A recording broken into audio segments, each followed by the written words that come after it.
ang mga pangunahing balita sa loob at labas ng bansa. Tinagit at kinalap ng Agila News Team. Agila Balita.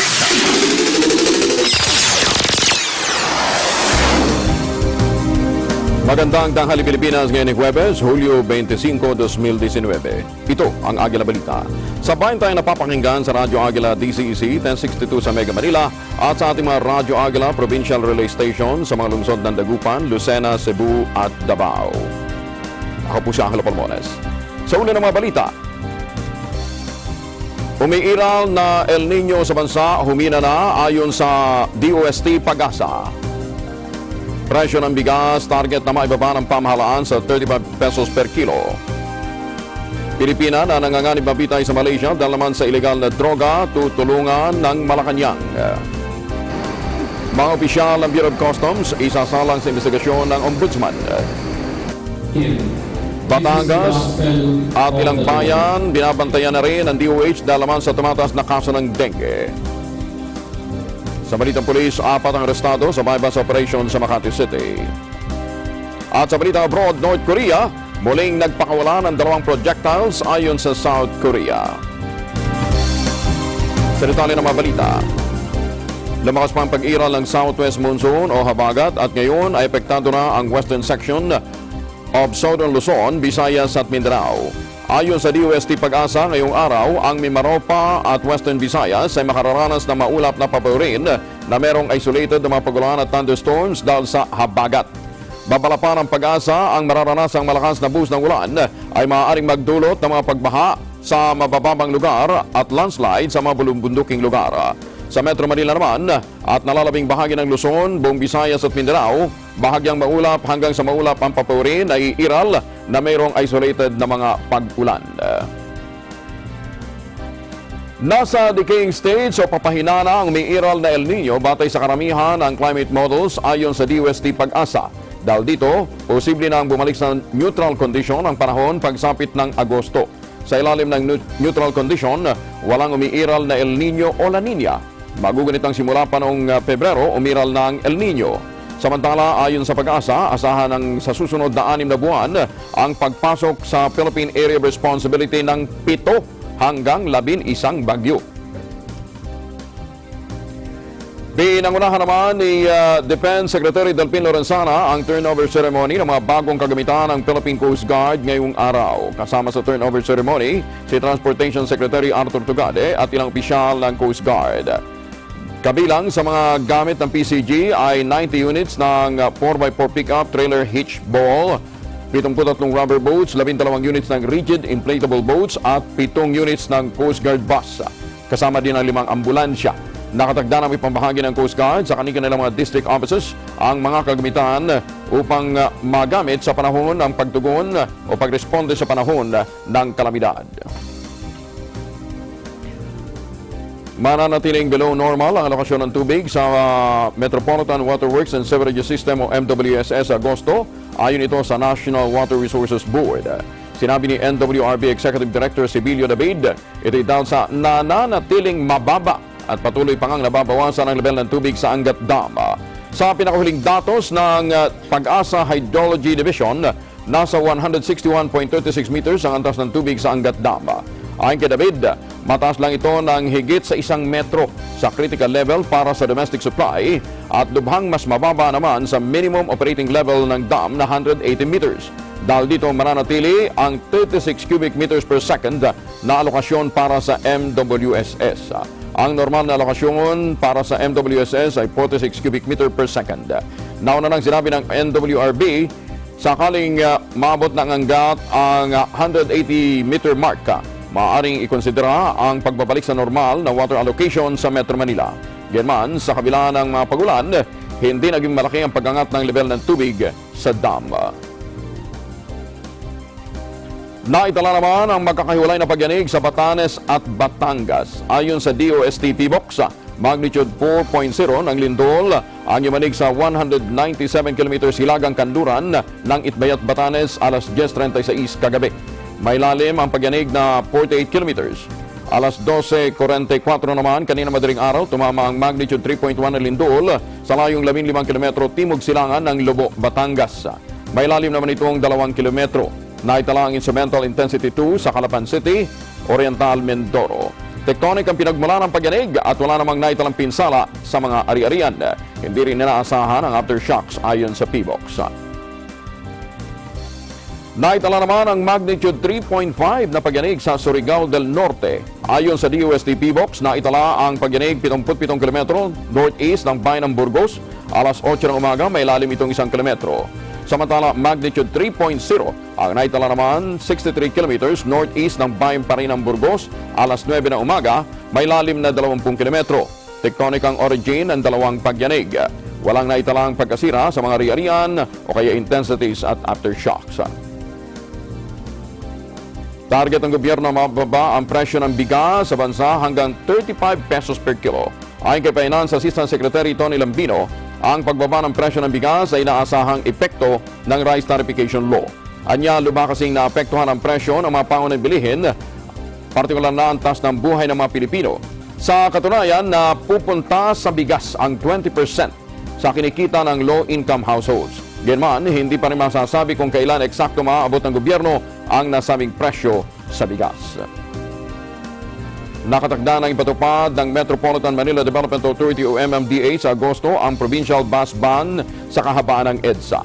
Ito ay matapos na amyendahan ng Land Transportation, Franchising and Regulatory Board o LTFRB ang ruta ng mga bumibiyahing bus sa Metro Manila.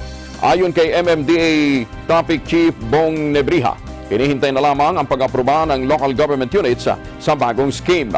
Sinabi ni Nebriha na ngayong araw pupulungin ang Metro Manila Mayors sa MMDA office sa Makati para pag-usapan ang provincial bus ban. Una rito, hinimok naman ng MMDA ang mga alkalde na bawiin at hinto na ang business permit ng mga provincial bus terminal sa kahabaan ng EDSA. Sa pag-amyenda ng LTFRB sa ruta ng provincial buses sa Metro Manila, ang provincial buses mula norte at may terminal sa EDSA ay hanggang interim terminal na lamang sa Valenzuela City. Ang mga bus naman na galing ng Northern o Southern Luzon, Visayas at Mindanao na may terminal sa EDSA Cubao, gagamitin na ang bagong terminal sa Santa Rosa City sa Laguna. Habang ang provincial buses na may terminal sa Pasay hanggang Parañaque, integrated terminal exchange na lamang. Naninindigan ng MMDA na ipatutupad ang provincial bus ban maliban kung ideklara itong illegal ng Korte Suprema. May 3 nakabimbing petisyon sa Supreme Court para ideklarang null and void ang traffic reduction scheme.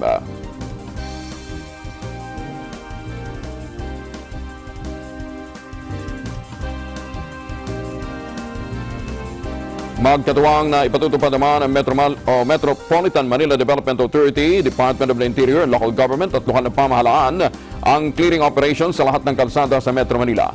Kasunod ito ng direktiba ng Pangulong Duterte at bahagi na rin ng mga binanggit niya sa SONA na ibalik sa taong bayan ang mga pampublikong kalsada. Ayon kay MMDA Chief for Operations Bong Nebriha, nagpresenta na sila ng kanilang action plan at mga proposal kay Secretary Carlo Alexi Nograles para tugunan ang direktiba ng Pangulo. Isa rito sa ipipresenta sa Metro Manila Council meeting ngayong araw. Mapapag-usapan ngayon sa Metro Manila Council is yung delineation ng mga responsibilities. Ibig sabihin, itong kalsada na to, kami maglilinis, itong lugar na to, kami maglilinis. Parang ganun po ang mangyayari. Meron tayong mga policy na no garage, no car policy. Pagkakaroon tayo ng pagbibigyan natin yung mga residential area pag sa gabi, hindi naman po yung during the height of the rush hour. Yung mga ganung mga bagay. Pero pwede po natin gawa ng paraan, magtutulong-tulungan lang, kaysa naman po yung pabayaan na lang. Nakatakdang ilunsad ang pamunuan ng LRT1 ang mobile app na maaaring magamit ang mga commuter sa naturang train line. Ayon kay LRTA Manila President at CEO Juan Alfonso, ang app ay magbibigay ng real-time train schedule gamit ang GPS trackers. Magagamit din ito para ma-monitor ang dami ng mga pasahero sa train station. Dahil dito, makakapamili ng istasyon ang mga pasahero kung saan mas makaunti o mas maikli ang pila. Magiging available ang mobile apps sa iOS at Android. Iaanunsyo naman ng LRMC kung kailan ito ilulunsad. Magbabalik pa ang Agila Balita. Agila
Kaming mga kapatid sa lokal na bayan, distrito ng Seismic City, Tugao ay bumabati sa lahat ng mga tinig sa buong mundo ng Happy 150th Anniversary! Purihin ang Diyos! Sa lokal na Seismic City, distrito ng Seismic na Kalatasan Pinagula, sa akin po, pinakamamahal na nagpapahal ng pagkalatan, ang kapatid na Eduardo Pinagalo. Kami po ay mamahali sa inyo na Happy 105th Anniversary at sa lahat ng mga kapatid sa buong mundo. Mula po rito sa distrito ng Nueva Vizcaya ay bumabati po kami sa lahat ng mga kapatid sa buong mundo ng Happy 150th Anniversary po! Purihin ang Panginoong Diyos! Kapatid na Eduardo P. Manalo, ang aming pong pinakamamahal na tagapamahalang pangkalahatan at sa inyo pong buong sambahayan. At sa lahat ng mga kapatid sa Iglesia ni Cristo sa buong daigdig, kami po ay bumabati sa inyo ng Happy 105th Anniversary po!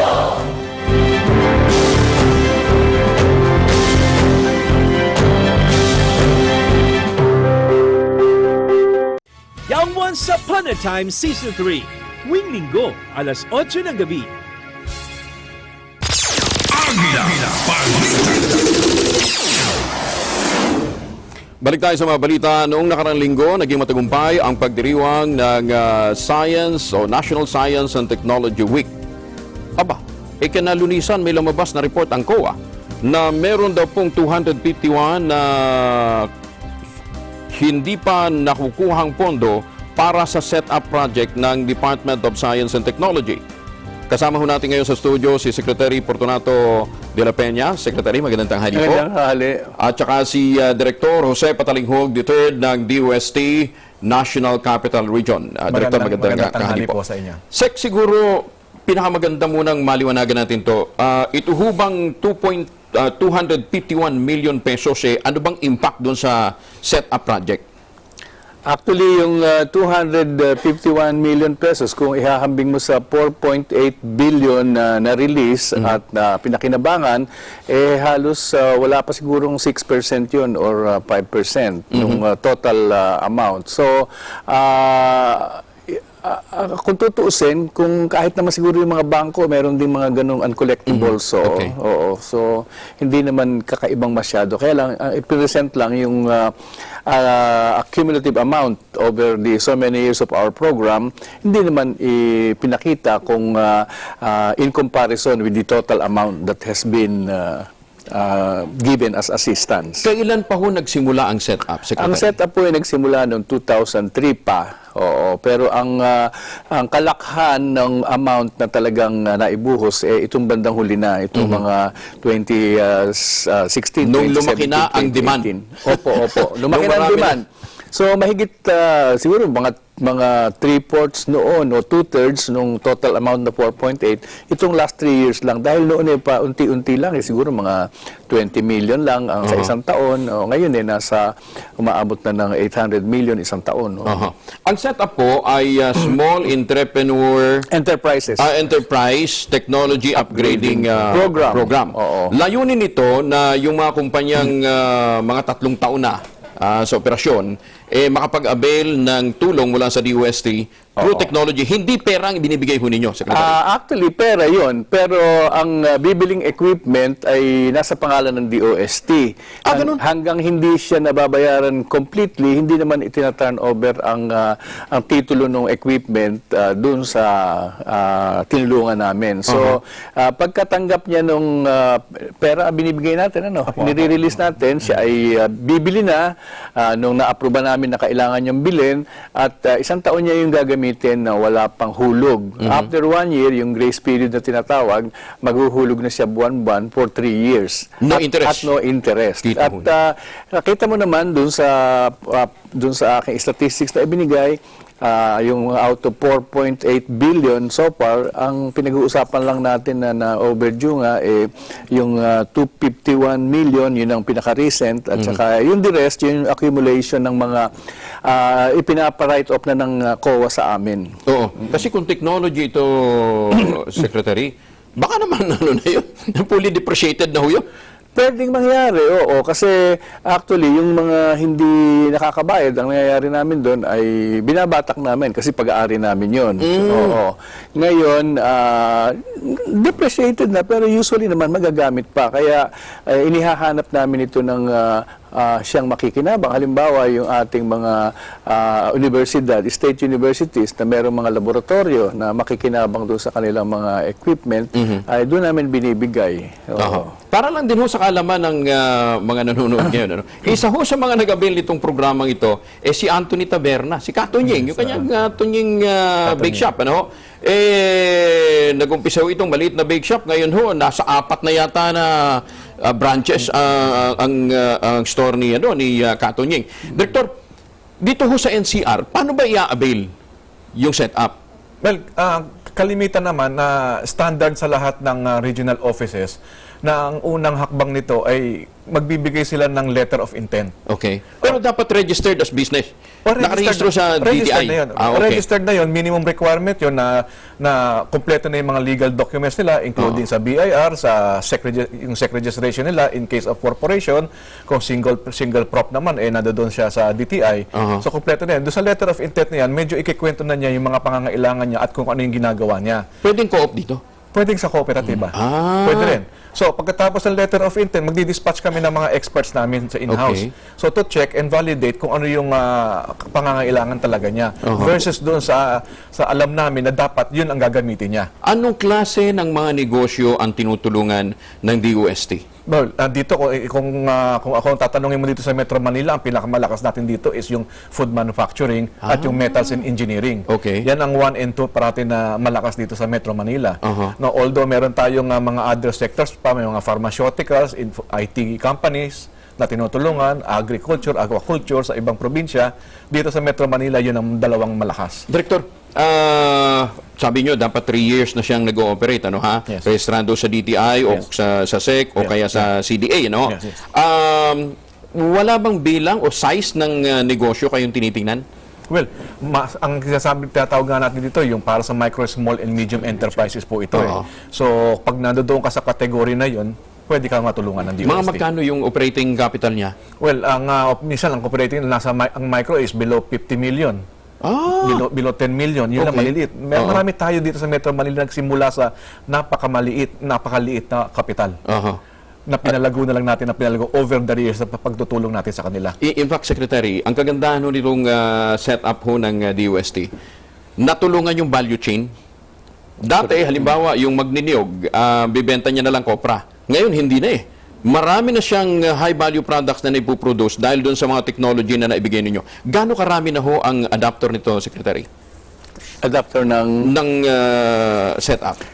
mahigit, kulang-kulang siguro mga 7,000 Wow! kumpanya na. Oo, 7,000 kumpanya? Between mga 6,800, 6,089 firms Okay. ang natulungan na namin. Nakapagbayad naman? Oo, yun nga. Oo. Nakita mo naman yung porsyento. Kung 6% yung hindi nakabayad, yung 94% nakabayad. Okay. Oo. Sabihin mo ng 10% yung hindi nakabayad, may 90% na nakakabayad. Oo. Paano ang ROI nito? Kasi nga wala namang interest.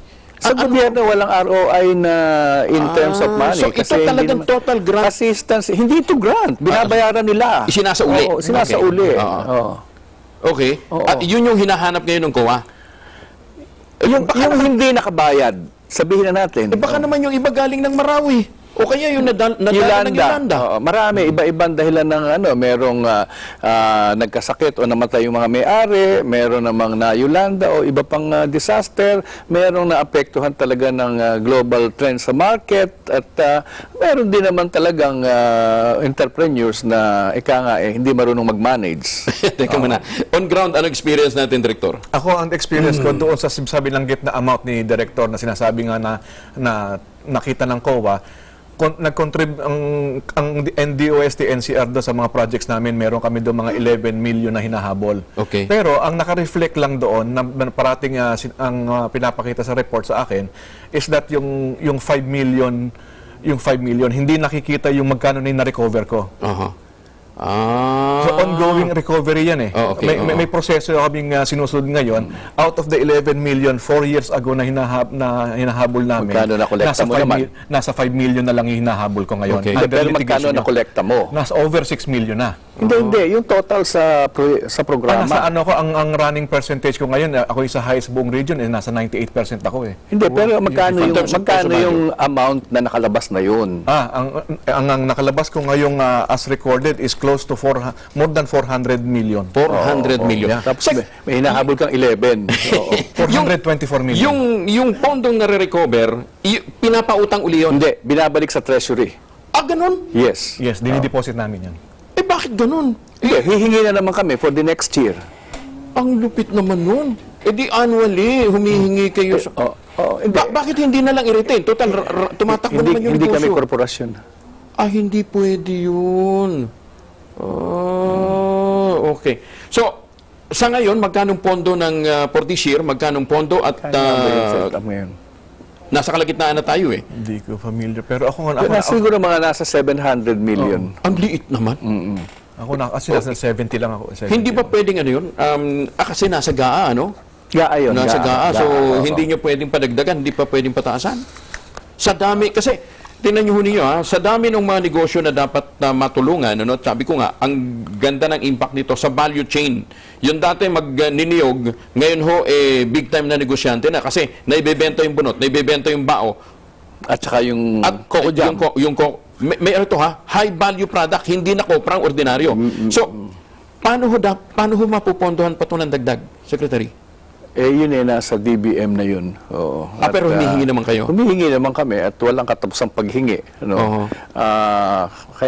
Pero umaasa naman kami na sana naman mapakinggan kami. Ang babanggitin ko lang sa iyo, kasi galing ako sa programa na kung saan in-announce namin na ang Global Innovation Index ranking ng Pilipinas ay tumaas from 73 to 54. Ang laki ng talon. Alam mo, ay may mga strengths and weaknesses tayo.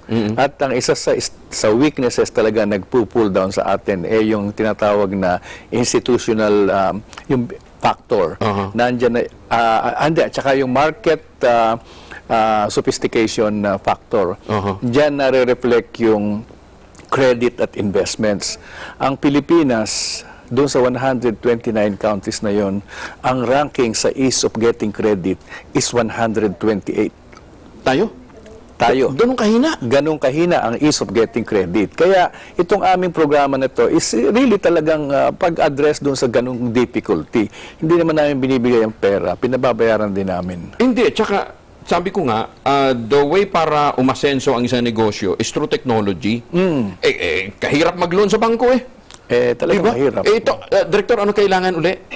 Pagka mag-loan ka, feasibility study, Yes. Financial reports. Financial report. Financial yan, yung marketing niya, tinitingnan natin yan lahat yan. Okay. And then they will submit themselves to evaluation by the regional technical evaluation. Anong collateral ang kailangan? Wala. Walang collateral? Wala. Yun mismo bibiling equipment kasi na yun yung collateral. Tsaka hinggat hindi nila nababayaran yung full. Hindi nalilipat sa titulo sa kanila. Pero ang nag-evaluate naman yan, hindi lang DOST, iba-ibang ahensya ang Meron. kasama dyan. Kaya hindi mo masasabing haphazard ng evaluation. Hanggang magkano ang pwedeng i-avail na loan director? Sa una, Ay, ako nakapagbigay ako ng 1 million Sa una. Oo. Meron from Interest-free 1 million? from 100,000 to 1 million. pero pagka ikaw napakita mong okay ka, pwede ka pang umulit. May repeat pa. May repeat pa. Pag nag-repeat ka, kahit hanggang 5 million, Ang sabi nga ninyo, Secretary, 6% lang yung pinoproblema natin. Siguro At saka yun naman, nakukomply na. At saka isipin mo naman ang na-generate na employment na jobs nung 4.8 billion namin na ininvest. 271,376 jobs were created. Kung i-compute mo yun, wala pang 20,000 ang investment sa isang job. At kung ihahambing mo naman yung nawalang 250 million, wala pa sigurong 2,000 piso ang parang naging subsidy mo para mag-create ka lang ng job. Napakahirap mag-create ng bagong job. Okay. Sa SMEs, mas madali kesa sa mga big companies. Secretary, maraming salamat po. At huwag kayong magsasawa sa pagsusulong nitong kapakanan ng mga MSMEs natin. Director Patalinghod, maraming salamat po. Sa ating pagbabalik, baka sabihin nyo, puro kwento.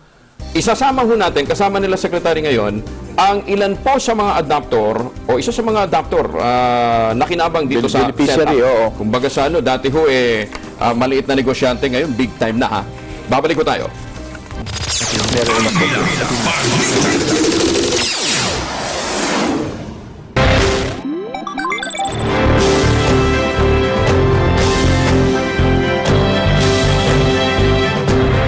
Amin pong distrito sa pamumuna ng mga ministro at mga may tungkulin ay bumabati una sa ating pinakamamahal na kapatid, ang kapatid na Eduardo P. Manalo, at sa lahat ng mga kapatid sa buong mundo.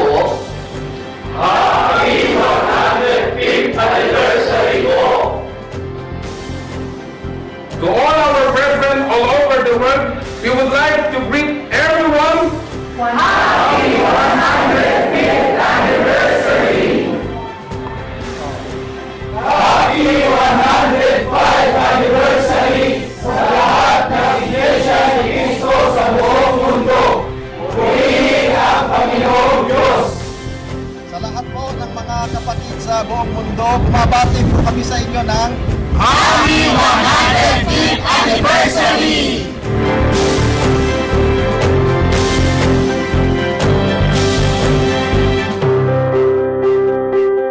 Hey there, Arnie Aquino here at Hatley Castle, one of the filming locations for the X-Men series. Don't forget to tune in to Digital Nest only on Net25.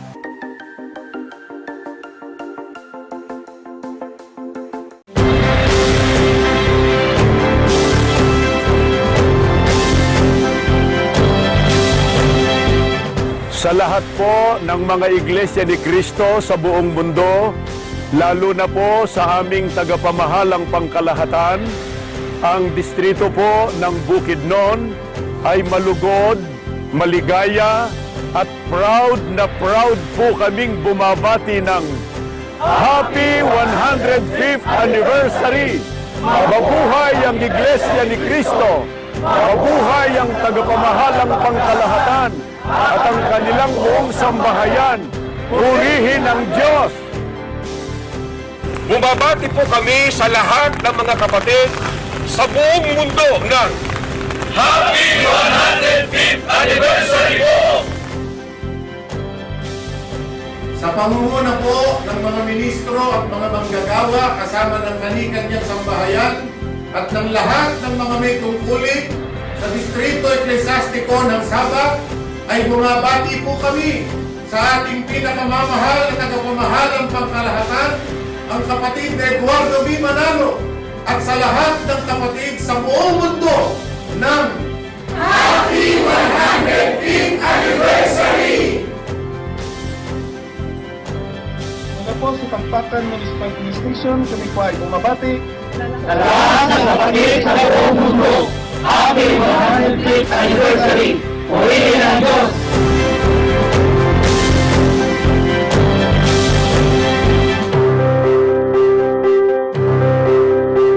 Agila, Balita. Balik tayo sa ating mga balita. Kasama na nga natin ngayon with the Secretary Boy de la Peña, si Engineer Eugene Saludes, ang Pangulo ng EG Energy Corporation, at ang kanyang amang si Engineer Edmond Saludes, founder naman ng EG Energy Corporation. Sek, anong negosyo nila? Ang alam ko gumagawa sila ng mga electrical panel boards. Electrical panel boards. Okay. Napakabata naman ni Eugene. Si Eugene ho yung presidente. Ilang taong ka na, Eugene, kung hindi mo masamahin? 30 years old po. Young looking lang pala, Secretary. No? Natabi sa atin. Anyway, Eugene, Yes, po. Paano kayo nag-avail ng setup? Bali ho, it was my father ho kasi ang talaga hong nag-push doon ho sa grant na yon. Bali ho, silang dalawa ho ng mother ko ang na mag-apply ho doon sa setup. Dahil Okay. ho, nakakita ho sila ng parang advertisement ho yata. Sa advertisement lang. Teka announcement. muna, panel board, para saan yung mga panel boards? Bali ho, electrical, para ho sa electrical equipment. So, bali ho, yun ho yung nilalaman ho nun is mga circuit breakers, bus bars po. Okay. That's used po para ho sa pag-power up ho ng mga residential units, Okay. mga industrial. Nung nag-uumpisa kayo, gaano kalaki yung kumpanya? Nung nag-umpisa ho kasi as single proprietor ho si father ko po. Oo. Bali ho, ako kasi nag-aaral pa ho ako noon. Oo. And then, by 2011 ho, in-incorporate ho nila yung kumpanya. Okay. So, doon na ho ako pumasok kasi ho nakagraduate na ho ako ng college. Okay. And then, yun na po. From then, 2013, fast forward ho, nagkaroon nga ho kami ng grant sa DOST on our first machine ho, which is the... Equipment. Yung, Opo. anong machine yun? Cutting machine po. Okay. Engineer Edmond, para saan yung cutting machine na yun? Yung shearing machine, yun yung ang na-avail ko kasi sa setup nun, yung NC shearing machine. Okay. So yung shearing machine, yun yung magkakat ng mga metals na ginagamit natin. So, mga magkano ho yun? Natulungan ako ng setup ng around 1 million. 1 million. And that was in 2013. 2013. So, fully paid na ho ngayon? Yes. Wow. Okay. Nung hindi nyo na-acquire pa yung equipment na yon, paano hong production? Mabagal? Well, yung ginagamit ko nun is yung mechanical shearing machine. Mechanical lang, Yeah. okay. So, ang proseso nun, meron kaming mga plan na ginagawa namin through manual. Okay. Tapos, So, yun, doon namin na dalawang operator ang ginagamit ko kasi titingnan nila doon sa both sides nun. So, that's the time na isinissure namin. ano pinangkakat nyo? Ano pinakakat? Mechanical Mechanical cutter. Manual. Tapos, Manual. edi syempre, hindi standard yung ano nun. Yeah. Pukol nun. Actually ho, standard naman ho, per se, pero yun nga lang ho, mabagal ho. Mabagal. Opo, kasi ho, kailangan ho, every cut ho kasi, kailangan nung sukatin. So, with the technology, paano napabilis? Bali ho, yung NC po kasi na machine ho na na-acquire ho namin, programmable na ho siya. So, bali ho, we can So, do... saksakan na lang Yes ng po, saksak. we can do multiple shearing ho, Okay. dun sa mismong material ho na As isasaksak. many as what? Halimbawa, Actually ho, as many as siguro 10 or more. in one cup. Yes, po. Kung mano-mano, isa-isa yun. Opo, isa-isa kong sukat. At matagal So, pa. ang tagal. Opo, matagal. Okay. In terms of human resource, gaano karami ang nadagdag ninyong tao? O kinailangan bang magdagdag dahil sa marami ng demand? Kasi nung panahon nung na-avail ko yung shearing machine na yan, lumakas ang loob ko kasi una gumanda yung flow nung ano namin, production. Instead na makakapag-cut ako ng 500 cuts a day, siguro nagta-times 3 kami, 1,500 cuts a day. So, tumaas yung confidence nyo na kaya nyo i-deliver on time yung mga order. Kasi at that time, natatakot ako sa delivery time. Kasi kung wala ka nung commitment, kasi number one, commitment. Commitment sa pangako mo sa customer.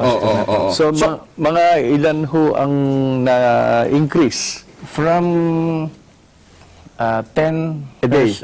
Yung sa cutting ko, well, sa manufacturing po namin, instead na yung sa isang araw doon sa manual operation, nakakagawa kami ng 10 panel boards. Ngayon, siguro mga around 30 to 35 panel boards na nagagawa namin. Ganun na ha? Ganun. Okay. So lumago ang negosyo? Lumago. After ba nung unang machine, nakahiram pa kayo uli? Yes. That was Nakaulit pa po. 2017. Okay. So ongoing pa ngayon yung repayment? Yeah, matatapos na ulit kami. Tapos baka naman humirit pa uli ng isko. Nire-repair na namin sa bangko. Ganun? Kung po pwede?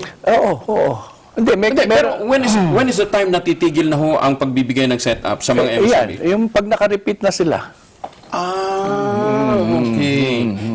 Ang isang bang ordinaryong magsasaka, Sek, pwede mag-avail? Kung negosyo yun. Kung negosyo. Pero kasi nagsasaka lang ng katulad ng ordinaryong magsasaka natin. Pero process niya na yung produkto niya. Pwede na. At saka kailangan siya ay may registration. Sa DTI? Oo. Anong gusto niyo iparating sa DOST? Magkano ho yung sumunod? Teka muna, yung sumunod pala. At saka ano binili? Yung, actually, nung nandun na yung mga ibang machines ko, na-acquire ko doon sa DOST. Yung pangalawa, yung 3-in-1 na CNC na busbar machine. Okay, para saan naman yun? Para kasi yung trabaho namin, yung panel makers, kailangan namin ng mga bus bars for punching, cutting, at saka bending. So yun yung tinatakbuhan ng kuryente. Okay. Plus yung circuit breakers na ginagawa namin. Okay. May ini-export nyo na to? Yung product? Local pa rin? Local pa rin. Mataas ang demand. So, darating ang panahon, mag-i-export na rin ho kayo? Kaya ba natin makipag-compete sa global market? Pwede kasi yung mga na-acquire ko rin mga machines ngayon because of the help of the OST. Lumakas loob ko na bumili ako ng isang turret machine and then another press brake machine. Doon, puro CNC na lahat yun. Magkano ho halaga nun? Pera na nila yun. Pera na nila? Yeah, because of the help of the UST, lumakas talaga ang ano ko. So, just to level up with my competitors, ayun, bumili ako ng CNC machine na what they call the turret machine, mga worth around 15 million. 50? Anyway, Engineer Edmond, Engineer Eugene, maraming salamat po. Salamat po. Good luck at sana nga lumago pa ang EG Energy Corporation. Sir, in parting, para lang mas maintindihan ng ating mga kababayan, ang setup, hindi lang design para tulungan ngayon yung mga small entrepreneurs. Sabi nyo nga, para umangat tayo at maging competitive, dapat tumaas yung innovative ranking natin. Ito na yon. Ito na yun, oo. Okay. Kasi alam mo, ang nakakatuwa sa kanila, pag tinulungan mo sila ng konti, sila na mismo nag-i-innovate. Okay. Hindi na kailangan sabihin mo, ganito dapat ang gawin mo. Sila na nakakaisip ng mga innovations, new products, and they can improve on the technology. Dahil magagaling ang ating mga entrepreneurs. Kamukha nila, lalo na sila may formal background sa engineering. I think kaya yung ating innovation output ay tumataas. Okay. But required ba sila mag-adapt ng local technology natin? As much as possible. Kung ano man technology ang up-to-date, hindi namin nire-require na technology lang namin o local technology. Kung alin ang talagang pwede silang makakompete. Okay. Iba naman yung sinasabi mong may mga technology kaming tinatransfer sa mga entrepreneurs, sa mga startup. Iba namang, ibang programa yon. Okay. Ibang programa. Okay. Anyway, congratulations sa may train na tayo na ginawa ng UST, na ginagamit na ng PNR. Ayun, nakikipag-usap kami ngayon sa National Development Corporation na kung pwedeng tulungan kami na ma-launch yan as an industry. Okay. Na makagawa na tayo ng trend. Last point na lang, mukhang pipirmahan na rin ng Pangulo ang Space Agency Act. Oo, yun na lang hinihintay namin dahil napirmahan na yung Innovation Act, yung... Will that require more experts? So, tataas bang scholarship fund natin for... talaga ngayon naman ongoing yung aming scholarship fund. Siguro i-expand lang natin kasi imbes na nagpapadala tayo ng puro sa Japan o ngayon nag-open na tayo ng sarili nating master's program sa UP Diliman at meron na tayong first batch of scholars in space engineering. Baka may science scholarship kayo for science journalist.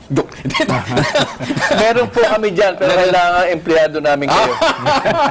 Secretary, maraming salamat. Si Science and Technology Secretary Fortunato de la Peña, si Engineer Eugene Saludes at si Engineer Edmond Saludes. Magbabalik po ang Agila Balita.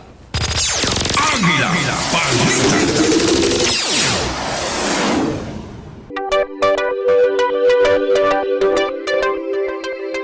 Net25 is now available on OSN, the largest entertainment network in the Middle East and North Africa. Watch your favorite Net25 shows on OSN channel 725, same day as the Philippines. Net25 shows live and on demand, anytime, anywhere, or any mobile device on OSN Play.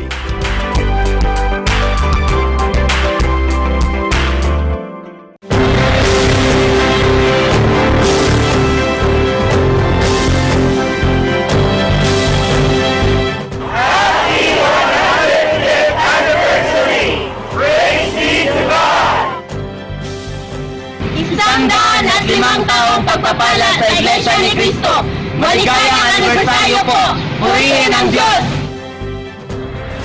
Mula po sa lahat ng Pulo-Pulo, distrito ng Kutabangsa, maligayang araw po sa lahat ng mga kapatid sa isang lahat ng limang taong anibersaryo ng Iglesia ni Cristo. Purihin ang ating Panginoong Diyos at ang ating Panginoong Jesucristo. Mabuhay ang Iglesia ni Cristo!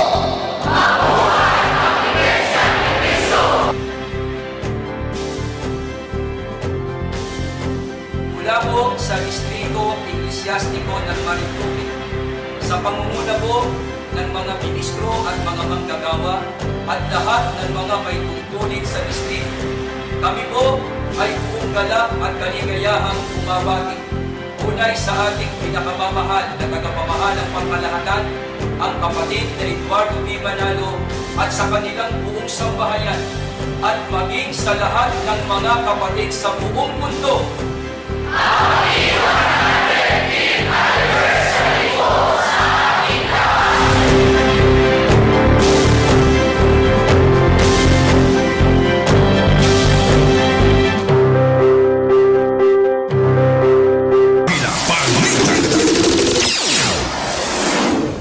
Balik tayo sa mga balita. 6 na korporasyon at negosyante sinampahan ng BIR ng tax evasion complaint dahil sa hindi binayarang buwis na mahigit 134 million pesos. Detalye malaki Eagle News reporter Moira Encina. Umaabot sa 134 million pesos ang hinahabol na utang sa buwis ng BIR sa 6 na korporasyon at mga negosyante mula sa Quezon City, Batangas at Cavite para sa mga taong 2010 hanggang 2014. Ayon sa BIR, pinakamalaki sa taxability ay sa negosyanteng si Tomasito T. Cruz na nasa construction business sa Tandangsora, Quezon City na nasa 99.5 million pesos. Sumunod ang sa may-ari ng isang gasoline service station sa San Pascual, Batangas na si Juanita L. Ilagan na 11.8 million pesos. Nasa 11.16 million pesos naman ang hindi binayarang buwis ni Avelia Tres Reyes Lipata na nasa negosyo ng trucking at hauling service sa Commonwealth QC. Ang tatlong negosyante ay sinampahan ng BIR sa DOJ ng mga reklamong willful failure to pay taxes at willful failure to file returns. Bukod sa tatlo, kinasuhan din ng mga tax evasion complaint ang Fab Corp Incorporated, Filotimo Construction Incorporated, at AMA Insurance and Reinsurance Brokerage. Para sa Eagle News, Maureen C91 2025. Pagpinto naman ng Pangulong Duterte sa Enrolled Security of Tenure Bill, hindi katanggap-tanggap ayon sa mga labor group pa. Detalye mula kay Eden Santos. Pumapila kay Pangulong Rodrigo Duterte and Trade Union Congress of the Philippines o TUCP na pirmahan na ang Enrolled Security of Tenure Bill. Ginawa ng TUCP ang panawagan kasamang iba pang grupo ng mga manggagawa sa harap ng umano'y matinding paglalabi ng mga grupo ng employers at international companies na i-veto ng Pangulo ang Enrolled Security of Tenure Bill. Ayon kay TUCP Party List Representative Raymond Mendoza, presidente ng Union, hindi katanggap-tanggap sa kanilang sektor ang pag-veto sa bill. Anya, bagaman hindi sila masaya sa nilalaman ng bill, ay pwede naman itong maging simula ng kanilang hakbang na amyendahan ito sa Kongreso sakaling maging batas. Binatikos naman ng iba't ibang labor groups ang matinding pressure sa Pangulo ng mga lobbyist mula sa sektor ng mga employer at dayuhang negosyante. Narito ang bahagi ng pahayag ni Representative Raymond Mendoza ng TUCP. But we abhor and we do not like strongest, and we TUCP and the rest of the labor groups talagang pangit na pati yung Chamber of Commerce, that's downright foreign intervention. They should not be doing it. That's why I said na they're aware that if they're doing lobby work, if they're actively lobbying, there is a law, Republic Act 1827, that they should be registered. We check. Wala namang registered na foreign chamber na doing that, so they should stop it. Remember, matter of procedure, their concerns were vetted, were heard for 3 years, that this was an ongoing concern in both houses of Congress and the Senate. They should stop it and wait for the President's action, not to influence it. It's foreign intervention. They have no business doing it. Sa July 27, 2019 o 2 araw na lang ay maglalaps na ang nasabing bill kung hindi lalagdaan ng Pangulo. Ibig sabihin, kapag hindi ito inaksyonan ng Pangulo ay magiging batas pa rin ito. Pero kung ibibito naman niya ito, tiyak na magagalit ang mga manggagawa na naghintay ng halos 2 dekada para sa pagsasabatas ng bill na ito na magbibigay sana sa kanila ng seguridad sa kanilang trabaho. Para sa Eagle News, Eden Santos, IM1 with 25. Umapila naman ang Department of Health sa mga mamamayan ng aksyon laban sa tumataas na kaso ng dengue. Nauna nang dineklara ang state of calamity sa buong Cavite matapos sumampa sa 21 ang bilang ng mga namatay sa sakit mula sa 51 death toll sa buong Calabarzon. Kasunod ito ng pagdedeklara ng dengue outbreak sa mga lungsod ng Dasmariñas at General Trias at ang munisipalidad ng Alfonso, Carmona, General Mariano Alvarez, Indang, Naik at Silanga. Ayon kay Dr. Eduardo Hanairo, Region 4A Director, kailangang makipagtulungan ang bawat isa gaya ng kusang paglilinis sa loob at labas ng kanilang mga tahanan. Gayon din ang bawat barangay at maging ang buong pamayanan. Sa ngayon na hindi lamang Cavite ang binabantayan ng DOH kundi buong Calamba City sa Laguna at Quezon Province na nagtala na rin ng pinakamaraming kaso ng dengue. Ang binabantayan natin ngayon ay yung mga syudad. Sa dami ng populasyon at saka yung hindi magandang kaayusan ng kapaligiran ay mas maraming kaso na kamukha ng Calamba City.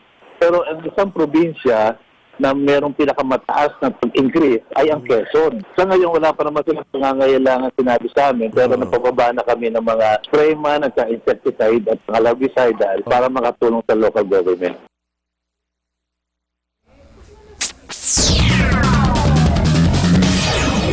Limang ahensya ng pamahalaan na binanggit ng Pangulong Duterte sa SONA na pangit ang serbisyo.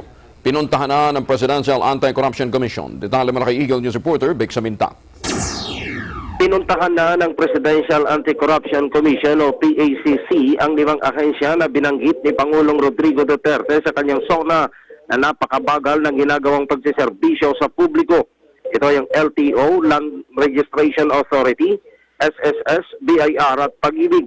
Ayon kay PACC Commissioner Greco Balita, personal niyang ininspeksyon at inalam ang binabanggit ng Pangulo patungkol sa makupad na paghatid ng serbisyo ng mga nabanggit na ahensya na pawang nasa top 5 list ng inirereklamo sa 888 hotline ng Malacanang. Sinabi ni Belhica na kinausap ang mga tao at inalam ang kanilang sitwasyon sa pakikipagtransaksyon sa mga nabanggit na ahensya. Inihag ni Belhica, magtatakda sila ng dialogo sa pamunuan ng nasabing mga ahensya at pag-uusapan ng mga reklamong ipinaparating sa 888 hotline para mapabilis ang kanilang sistema. Tiniyak ni Belhica na personal niyang iuulat kay Pangulong Duterte ang mga nakita niyang problema. Vic Samintak, Eagle News, IM1 with 25. Samantala, COMELEC Nagtakda na ng petsa para naman sa special elections sa Southern Leyte at South Cotabato. Detalye mula kay Eagle News reporter Madeline Villar Moratilio.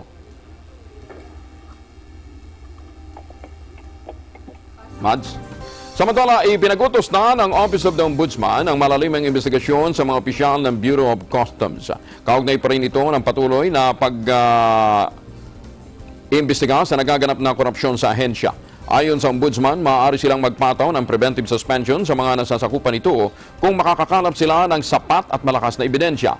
Ibinabala rin ng Ombudsman na sisibakin sa pwesto ang sinumang opisyal na mapapatunayang sangkot sa anumang uri ng anomalya. Ito isa sa bisa naman ng Republic Act 6770 o Ombudsman Act of 1989 na kumikilala sa Ombudsman bilang proteksyon ng mga mamamayan. Pilipinas sumangat sa ika-54 na pwesto sa Global Innovation Index 2019. Detalye mula kay Eagle News reporter Mar Gabriel. Ipinagmalaki ng Department of Science and Technology o DOST ang pag-angat ng Pilipinas sa Global Innovation Index 2019 base sa inilabas na resulta ng GII 2019. Umakyat sa ika-54 na pwesto ang Pilipinas sa hanay ng 129 na bansa at ekonomiya. Mas mataas ito ng 19 na pwesto sa ranking ng Pilipinas noong 2017 at 2018 kung saan nasa ika-73 pwesto ang bansa. Umangat din ang Pilipinas sa ika-6 na pwesto sa hanay ng 26 na bansa na nasa lower middle economies kung saan ang Vietnam ang nasa top 1. Ayon kay DOST Secretary Fortunato de la Peña, ang mataas na innovation output ng bansa ang pangunahing dahilan ng pag-angat ng ating ranking sa Global Innovation Index. Umaasa ang DOST na sa pamamagitan nito ay lalo pang makakahikayat ng mas maraming investor ang bansa na makakatulong sa patuloy na pag-angat ng ekonomiya. Para sa Eagle News, Mar Gabriel, I am one with 25. Senator Amy Marcos na nagbasura noon sa death penalty law, payag na sa parusang kamatayan pero dapat limitahan sa drug trafficking. Detalye mula kay Eagle News reporter Mean Corbera. Bukas na rin si Senator Amy Marcos sa mga panukalang ibalik ang parusang kamatayan sa Pilipinas. Isa si Marcos sa mga nagsulong noon sa Kamara para sa abolition ng death penalty noong 2006, panahon ni dating Pangulong Gloria Arroyo.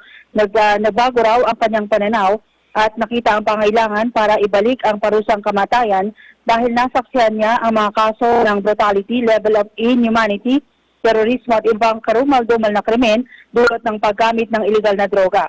Pero nilinaw ni Marcos na kailangan limitahan ito sa drug trafficking at matiyak na may bibigay ang karapatan ng mga akusado. Hindi rin pabor ang senador na gawin ang parusang kamatayan sa pamamagitan ng bitay o firing squad at ikonsidera pa rin ang pinaka-humane o painless. Narito ang bahagi ng pahayag ni Senator Amy Marcos. Yung number of victims, yung levels of brutality and extreme violence, the social impact of such crime. Siguro ipasok natin ng konti yan dahil dapat malawak ang diskresyon ng ating mga mambabatas at eventually yung ating mga huwes. Kasi dapat limited lang talaga. Maski may enumeration ka, huwag i-impose yan. Kasi at the end of the day, ang importante dyan talaga, tunay na maging deterrence, tunay naging instrument for social change. So I think there should firstly be a very, very limited list of crimes. And in addition to that list, we should impose a standard, guidelines. Para sa Eagle News, may Ann Corvera, I am 1 with 25.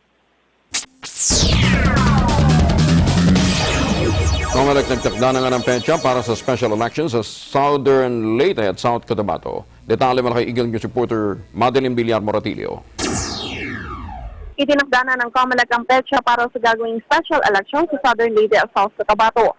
Sa ginanap na halalan ng Mayo 13, hindi muna nagkaroon ng botohan para sa pagkakongresista sa mga nasabing lugar dahil sa ang Southern Leyte ay hinati na sa 2 legislative district noong Pebrero, habang ang unang legislative district naman ng South Cotabato ay ginawang lone district ng General Santos City, epektibo noong Abril 4. Batay sa resolusyon ng COMELEC, ang halalang sa una at ikalawang distrito ng Southern Leyte at South Cotabato naman ang itinakda sa Oktubre 26. Idinakda naman ang paghahain ng Certificate of Candidacy sa Agosto 26 hanggang 28.